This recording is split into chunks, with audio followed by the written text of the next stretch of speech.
அன்புள்ளம் கொண்ட மகர ராசி அன்பர்களே, உங்களுக்கு குடும்பத்திலையும் நல்ல அமைதி மகிழ்ச்சி இருக்கும். பெரிய பெரிய கவலை எல்லாம் தீரக்கூடிய ஒரு வாரமாக இருக்குது.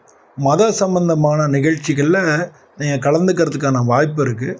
பொதுவாக அரசியல் அது மாதிரி சமூக சேவை இது மாதிரிலாம் இருக்கிறவங்களுக்கெல்லாம் இந்த வாரம் நல்ல மரியாதை கிடைக்கும். குடும்பத்தோடு நீங்கள் இருக்கிறதுக்கான நேரம் செலவிட்டிங்கன்னா உங்களுக்கு சந்தோஷம் நல்லா கிடைக்கும். பொதுவாக வேலை தொழிலில் உற்சாகமும் நம்பிக்கையும் அதிகரிக்கும். நீங்கள் கடுமையான ஒர்க் பண்ணால் என்ன பலன் கிடைக்குங்கிறது இந்த வாரம் உங்களுக்கு தெரியும்.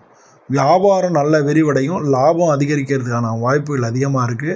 வேலை பார்க்குறவங்க பதவி உயர்வு, புதிய பொறுப்புகள் கிடைக்கலாம்.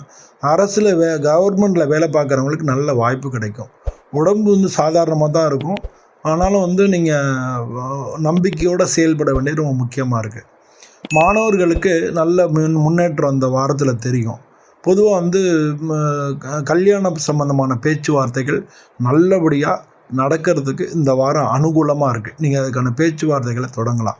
இந்த வாரத்தை பொறுத்தவரை நீங்கள் ஊதா கலரில் ட்ரெஸ் போடுறது, சாமிக்கு நல்லெண்ணெய் விளக்கு ஏற்றி வணங்குறது, இதெல்லாம் உங்களுக்கு நல்ல பலனை கொண்டு கொடுக்கும். பொதுவாக சனிக்கிழமை அன்றைக்கி சனி பகவானை வணங்குறது உங்களுக்கு மிக நல்ல பலன்களை கொண்டு கொடுக்கும்.